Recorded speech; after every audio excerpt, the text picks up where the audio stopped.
Hello everyone, welcome to Scout Reviews Things in 4.5 minutes. And what am I reviewing this time? Well, as some of you know, I started off my review series reviewing the Monkees Christmas CD. And I'm going to review another Monkees album, and I know it's kind of soon after that, but Peter Tork died last week.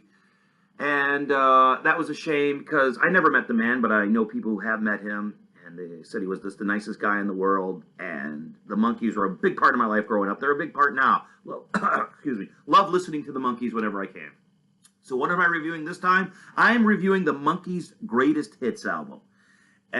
But not this one, because when I say Monkees Greatest Hits, most people think of this one.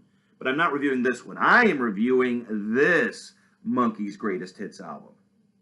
Now, these both came out in 1976. This one was in the stores. This one you had to buy off of television. They had a commercial for this, and you had to send away, and I remember seeing the commercial, and I remember sending away for it. I had this album. Not this album in particular, but I found this in a thrift store, but I had this album growing up. And I feel this is a much gooder album than this album. Because this album just concentrated on songs from the television show, which I can understand. But this one goes a little bit deeper. And of course, it's a double album. So that helps. That was a single album. This was a double album. And this has all the songs that you know about the Monkees.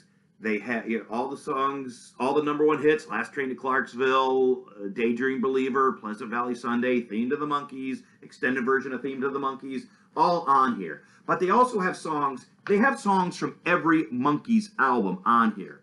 From the Monkees preview album to Changes that came out in 1972, the final album of the Monkees that just had Mickey and Davy on it. So you get a selection of songs from every single album that the Monkees did.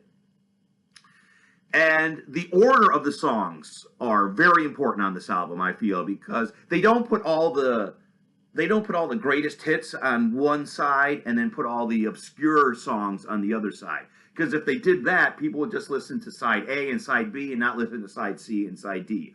What they do here is they mix up the #1 hits, and then they mix them up with the obscure songs that not many people may have known about in 1976, or now even. So that was a very clever thing to do to get people to listen to all four sides of the album.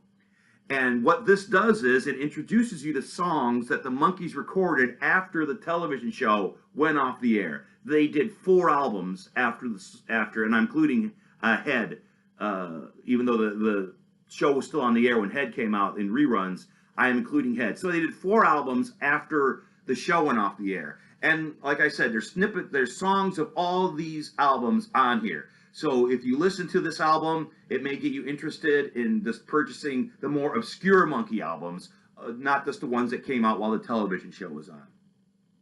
So I feel it's a very, very memory lane listen, and it's not perfect. The one thing wrong with it, actually a couple things wrong with it, which not really big things, but things if you're a Mega Monkee fan, it may bother you. But like I said, if you're not, and if you're not a Monkees fan, this is a great album to start with. It'll give you a taste of all the hit songs. They're all going to be there, all the obscure songs, and it'll help you build your Monkees library if you want to do that afterwards. But I was talking about the drawbacks. Like I said, not really big drawbacks, just little things. One is the Porpoise song that is on here from the movie Head. It's an abridged version of the Porpoise song. It doesn't have that long ending that sort of fade off and trails away. This Porpoise song sort of ends abruptly. And I've heard both edits of the song, and I like the longer one better. Just the music fading away. Also, there's not a lot of Peter Tork singing. I know he didn't sing a lot in the band, but I was hoping Andrew Gazzeldo